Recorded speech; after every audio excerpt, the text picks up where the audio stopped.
Hi, welcome back to Budget with Bianca. I'm Bianca, and today we are going to be budgeting for May of 2025. So, welcome. Today's going to be kind of a jam-packed video. I have some notes here. I have a little notebook and I have my phone, so we're all set. So, grab a drink, a snack. Let's settle in. Before we actually get to allocating money, wanted to update on the splitting of the two budgets. So if you missed it, I posted on my community page that I was going to trial splitting up my husband and I's income into two separate budgets. So my income would be for the household and his income would be for loans and like sinking funds. So I did that. So I had two separate budgets, same accounts. We've always had my husband's money going into a separate account and my income going into our main checking. That's just how we set it up in the first place, and I've never changed it. And in YNAB, it doesn't really matter because all of our money is allocated here in the app. So that was working okay. I really did like it. It really kind of reframed my mindset on where our money is going, which ultimately led me to kind of figure out that our money in when we were splitting it up was going into the same exact thing. So nothing really changed. And so I kind of stopped keeping up with that budget system and just reverted back to this one that I've always had. So basically, what I learned was that I like the way we manage our money right now. I like when we combine our finances, I just have a clearer picture of what's going on. So yeah, it was kind of a flop, a failure, you could say, but I don't think of it as a failure. I think of it as a learning experience. That's really what all failures are to me. So, yeah, so needless to say, from here on out, we'll only have one budget. So, thank you to those who commented on that post. I really love the engagement. Got a lot of really good comments on it. Sounds like a lot of people do that, which is great if that works for you. I thought it might work for us, but it's okay that it didn't. So yeah, that's that. And one other thing that I'll be doing today for our budgeting is the end of the month sweep. And it just so happened that Just Finance YouTube, their YouTube channel here, they also do YNAB budgeting, just posted how they do their end of the month sweep. So I will link that down below. I just watched the video today, actually, in preparation for me filming my video.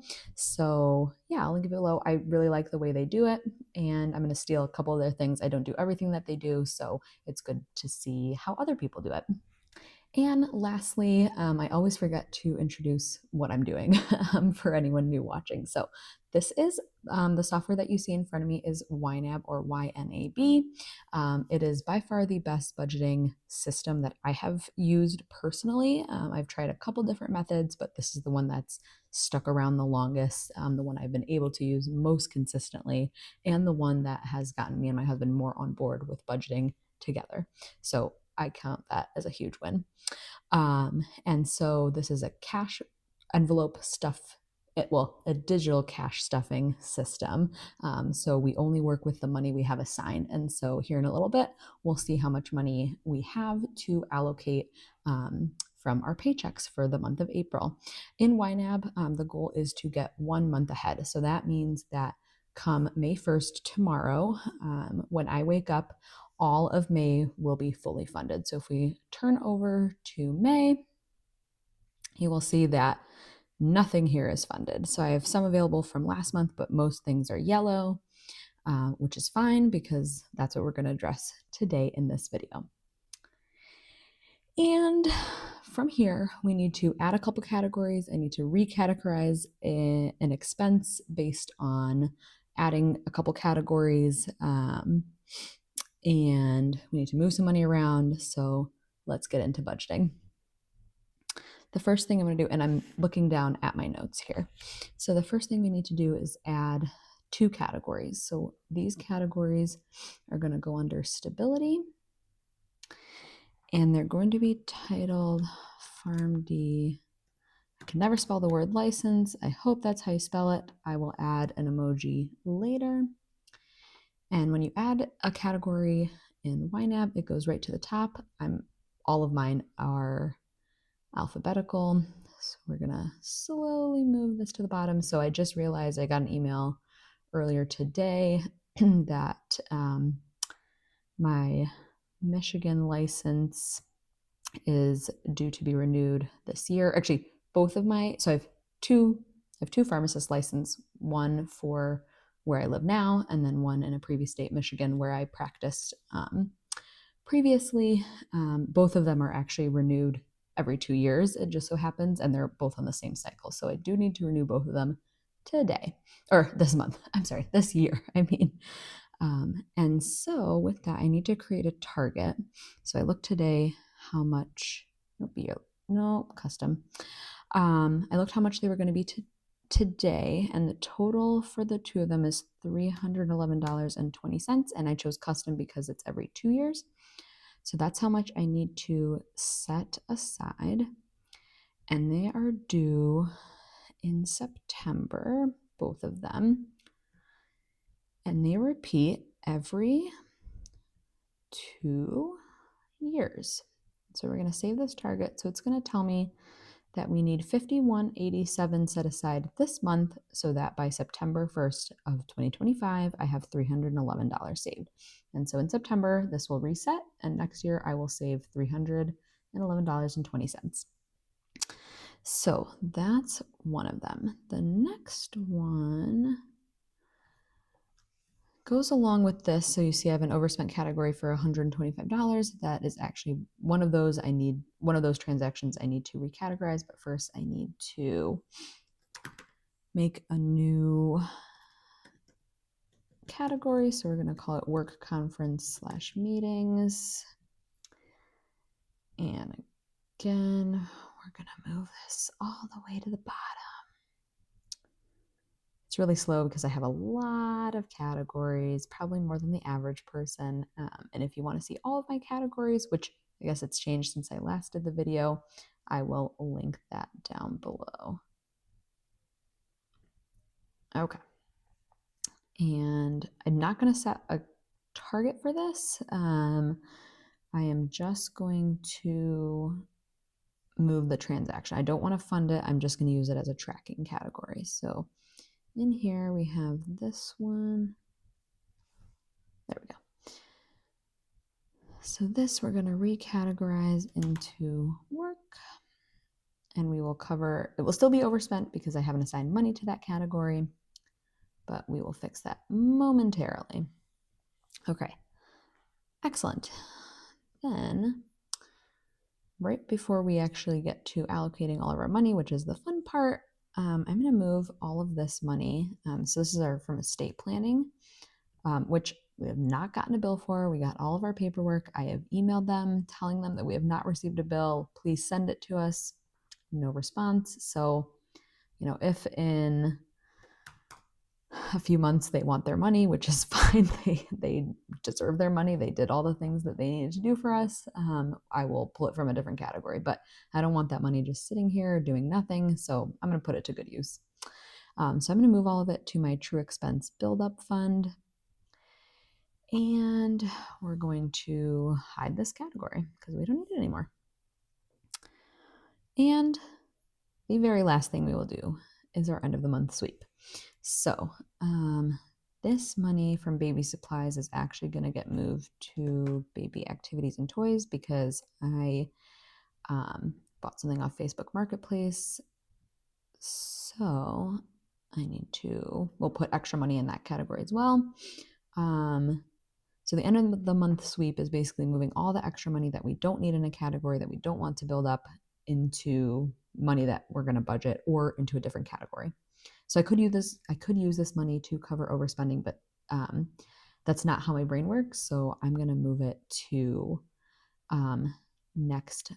I'm actually going to move it to ready to assign, and then we'll go from there. So gas we don't need because it's the last day of the month, and we don't need to fill up our cars.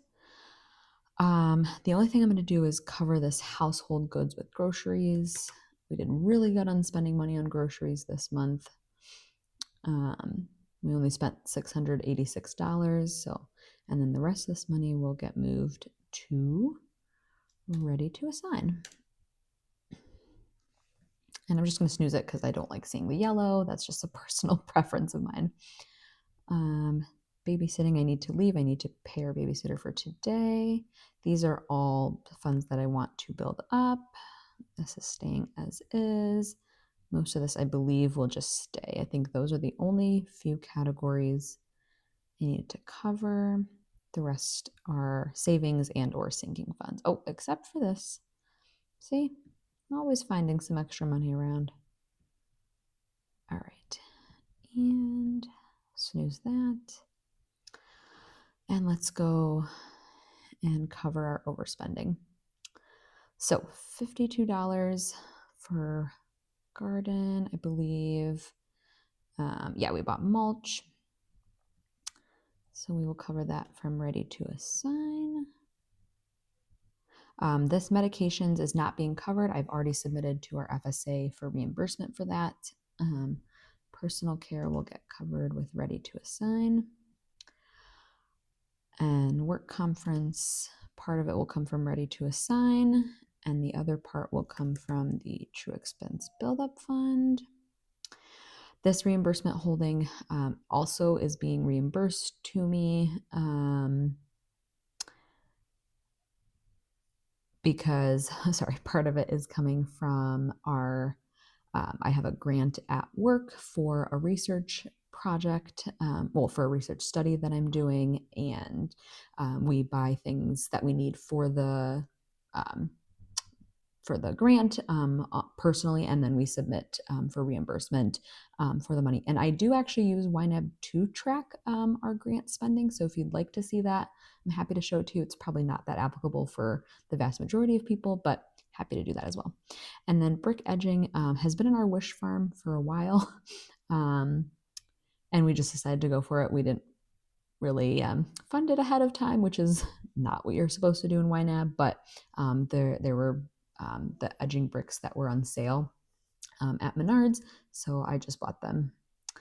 And we're going to cover that with their true expense buildup fund. The only thing is, I think I need to cover part of this. Yeah, because I bought my mom something and she ended up paying me back for it. So it's $165.23. So I'm going to cover that portion. But I'm going to do that a different way because you can't specify how much you want. So I'm going to move 165.23 over to reimbursement holding. Okay.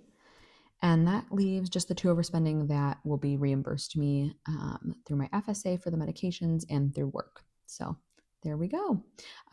Because this is credit card overspending, it will reflect on the credit card accounts that we spent it on in April, May. And so I will have to put it on the credit card when I receive that money in May, because tomorrow's May, so I won't be able to cover it today, but that's fine. All right, now that we've covered our overspending, we are ready to assign money into May. So I park all of our paychecks that we receive in April in May's next month holding. And so you can see we earned $9,955.25 between my husband and I, and these are just our regular paychecks. So I'm going to zero this out, and all that money is going to go right up into ready to assign. We can close this. And I'm not going to go line by line because that would take some time, but I will go category group at a time. So I am going to fill up everything except daycare. And so I'm going to click this auto assign under funded button. You can also click it here. So we can do that.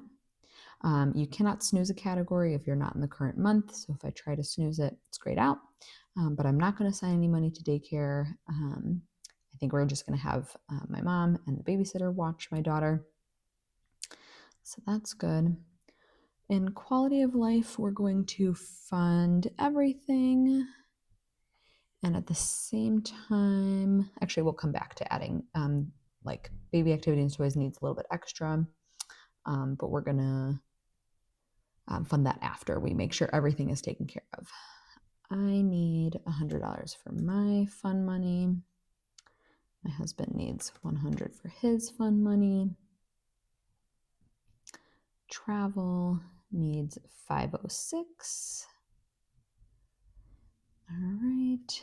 The true expense buildup fund needs $740. So I do everything except this buildup fund because that will go back to in April, so I only deal with that in the month that we earn the money in. Since we earn the money that we're allocating out in April, we put any extra that we have in April's budget, which we have $1,275 anyways to deal with. So we will click the underfunded button there. Make sure everything's good. Yep, everything should be green. In celebrations, so we have baby showers, birthdays, the winter holidays, all that fun stuff, $242. We save my daughter's age every week, so that's $4 for the month. And our bills are $3,408.04.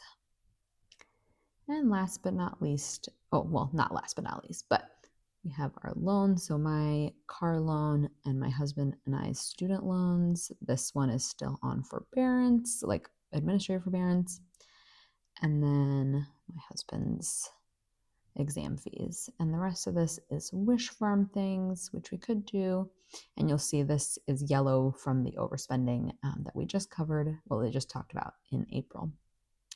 So we have $1,965 left and 90 cents. I am going to assign out any extra money that we need. So I have a list here. So we actually need to put, where is it? Nope, it's in quality of life. Babysitting, it doesn't have a target because I use it to track things, but it needs $720. Baby toys needs, so we'll add, let's just add 150. And actually I kind of want to make it a round number. So we'll go 200 minus 194.12 because I can't do mental math. I need to get a haircut. So I need to add $100 to here. And last one is oil change. So we're actually going to add, I'm just going to add 200 because both my husband and my husband just got his done today and I'm going to have mine done next week. So I want to make sure there's plenty of money in there. Okay, that is May. Oopsie, didn't mean to do that. Let's look back into May. So that is May, basically fully funded, except for the true expense build-up fund, which again, we don't do. So we're going to go back to April, and this extra money is going to get, well, I would park it right here, but I'm actually going to zero this out so that all goes up to ready to assign. And we're going to snooze this so it doesn't tell me that it needs anything. And we're going to fill up. So these 1 through 6, these are our true expense, our big sinking fund categories that we're trying to build up before we go into legitimate, like aggressive loan repayment. So this wants 535.03. So that puts our home maintenance fund at 2,500. That feels amazing. I am going to skip around. I don't really need to fund technology, but I do really want to fund, nope. I do really want to fund our garden because I want to get plants, a couple plants to fill in some holes in the garden. We need more lawn fertilizer. I need plant fertilizer. So there's quite a bit. I'm also going to put another 250 in here. And I think the rest, so I'm debating between technology and new tires. And I'm honestly fine, if we need a really big car, repair, which hopefully we don't because we have 2 pretty new cars, I can pull from the garden fund or even the home maintenance fund. I'm okay kind of splitting money between that. So I think I'll just park it in technology. All right, and that is all of our money assigned. And I think that just about covers it. So we have everything assigned in April, all of the things are taken care of, and we have our whole month of May fully funded. We are officially, basically over a full month ahead, and our here I'll show you our days of buffering is at 55 days, and our gotta refresh. And our age of money is at 57 days, which is the highest that it's been. In February, it was 56 days, and it took a real nosedive in March because we spent a lot of money. So I'm really glad to see it come back up. And we spent not that much money in April, so I'm really glad to see that because it wasn't on unnecessary things. So that covers our budgeting. I will see you all for our June budget. If you have any questions or would like to see a specific kind of video for my extra May video, let me know. Oh, I'm sorry, my extra June video, since I'm doing an extra video every other month besides my regular monthly budget with me's, let me know, and I will see you all next month. Bye.